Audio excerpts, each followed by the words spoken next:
What's up, guys? Welcome to Life Knowledge. My name is Justin Alphabet. Go ahead and like, comment, and subscribe down below. Stay to the end of the video so you get all the information that you need. Today we're going to be talking about how to be a high status man.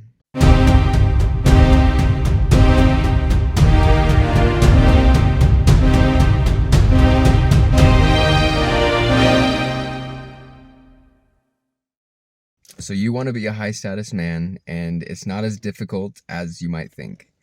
It's easy to fake, but it's also a process. So let me explain what I mean by that.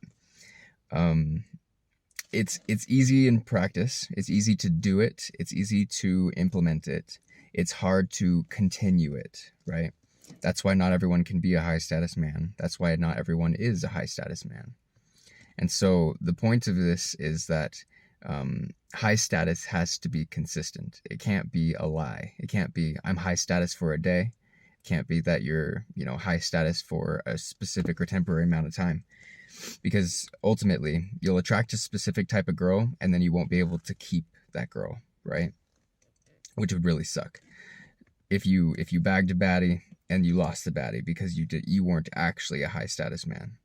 So I'm going to tell you guys a couple of things that you can do to be a high status man. First off, what you're going to want to do is Google what the 7 dimensions of wellness are, right? They're like things like physical, mental, spiritual, emotional, financial, environmental, and one other one I can't remember right now. But 7 different things, and each of them are, specific aspects of your life. And so what you want to do is you want to take those 7 dimensions of wellness and set a goal for each one to level up, right? So let's say physical.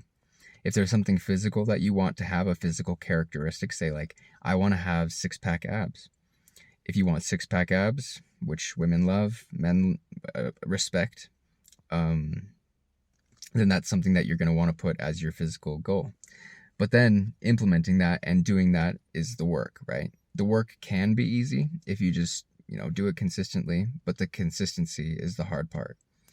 So for most people, some people it's really easy, but you wouldn't be here if it was. So if it's hard for you to be consistent in being a high status man, then that's how you get to that.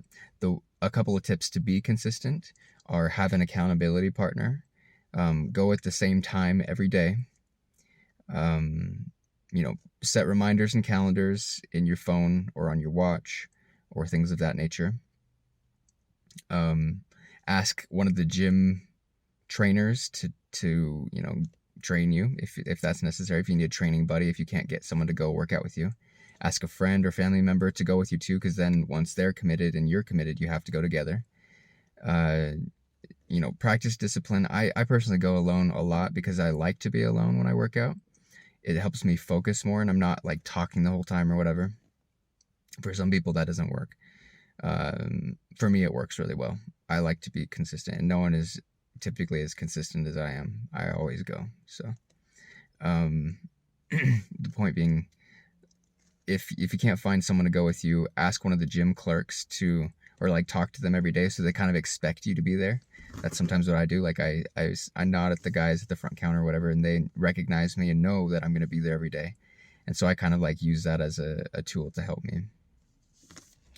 The second one is like mental. If you have mental practices that you do, something that I do for mental status is I work on Duolingo, on languages and learning languages. It kind of is a fun exercise, and it takes like 2 to 3 minutes to go through one lesson per day, depending on how much you want to do, right? But knowing other languages helps you to be a diverse man and high status, because if you can speak multiple languages, you can talk to more people, have a bigger network, understand things in different languages, right?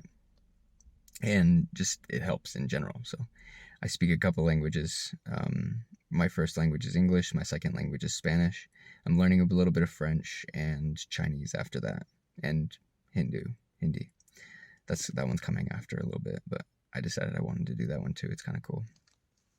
So anyway, those are all good languages to learn, because there's a lot of people that speak them, and it's very useful to be able to understand people in conversation. And it also opens your spectrum of women that you can approach and talk to as well, if you're a high status man and that's something that you care about. Physical, mental, spiritual. We got spiritual going on. If you don't have anything that you do in your life that's spiritual, it's time to start. A lot of people are the most lacking in this type of, space. They don't have a church they go to. They, maybe they don't have a religion they follow, or a creed, or like a set of values, or whatever it might be. But find something that works for you. I found what works for me. I have a religion, and it helps a lot. It helps you stay focused and have principles, value, guidelines. Every religion is different. It doesn't matter to me what you are. But if you have questions about that, you can just message me. Beyond that, there's a lot of things you can do in nature as well that can help you spiritually, right? Like going out in nature and connecting with nature, meditating, doing breathing practices, and centering yourself or being mindful. Mindfulness is really helpful with spirituality. Mindfulness is basically like just being in the moment and doing things like here and the now, like not daydreaming all the time, not thinking about the future, not thinking about the past, but just like being in the moment and being very hyper aware of what you're doing right here, right now. And it's really helpful for a lot of spirituality kind of things. Emotions, being in control of your emotions. The best way to be in control of your emotions is to feel them.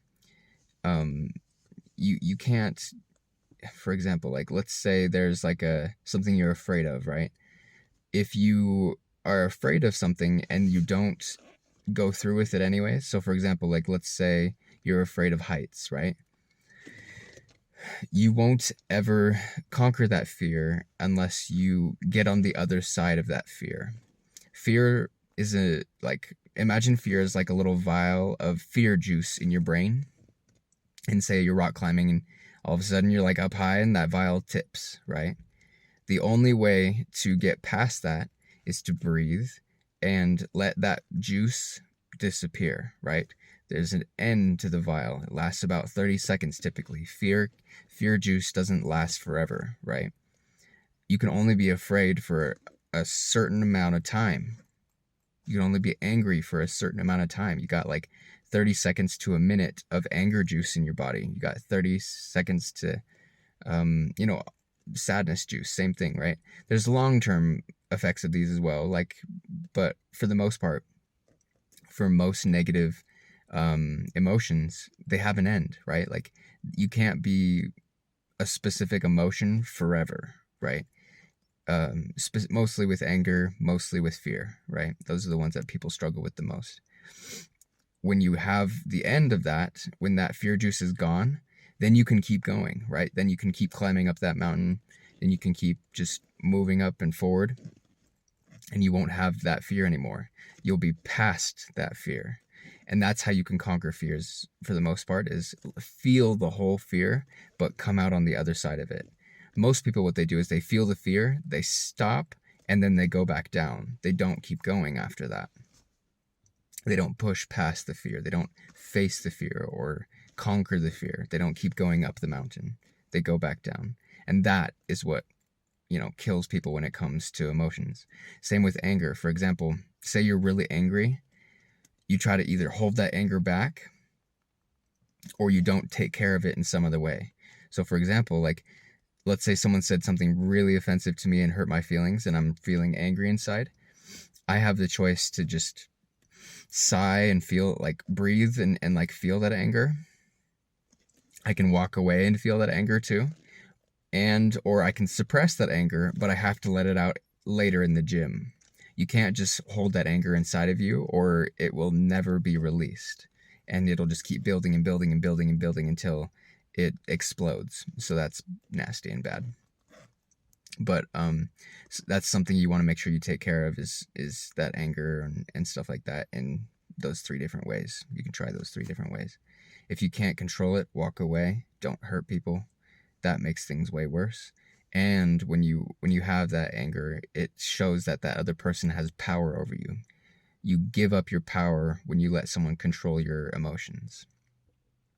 So if you're in control of your own emotions, you can manage your own emotions. Everyone has emotions and they're always going to be there. So you have to learn how to manage them, right? They're not going away. You just have to be able to manage them. So being able to manage your emotions is a high status, manly value. A couple of other things I wanted to mention before I end this video. If you're wondering what a high status man is like, in a lot of ways, go watch like an action star movie. I would recommend like James Bond or something like that, or a more modern one, maybe like Dwayne Johnson. Depending on your personality type and your character and whatever, find a famous actor who's like a high status man and start to copy them. Start to see what they're doing, but like make sure you implement your own morals and your own values as well. For example, James Bond sleeps with a lot of women and a lot of them die, strangely enough. That's not something I'm about. I don't want to, sleep with a lot of random women, because chances are you'll get chlamydia or STDs in the real world, right? James Bond also drinks a lot. He drinks a lot of alcohol, and he has a lot of mental problems because he's, constantly killing people. I don't kill a lot of people, so that's not something I'm going to do. Same with drinking a lot. Like, I don't drink. That's something I don't let myself do, because I know that it comes with a lot more problems, right? So don't copy every single thing that somebody does and call it high status. Take the best things that either other men respect or other women like about these high status men, and implement it into your personality. Start doing these things. Don't jump out of helicopters and stuff right away, though. Like, work up to it. Try a couple things that James Bond does or Dwayne Johnson does, and get into it and see if you can maintain these kind of attitudes and practices. You don't have to be perfect, but it's a process. It takes a lot of time, and that's okay. Respect is built. It's not built in a day. It's built over time. So anyways, if you guys have any questions, go ahead and comment them down below. Thank you for watching. I hope you have the day you deserve. Let's level up, and I'll see you in the next one.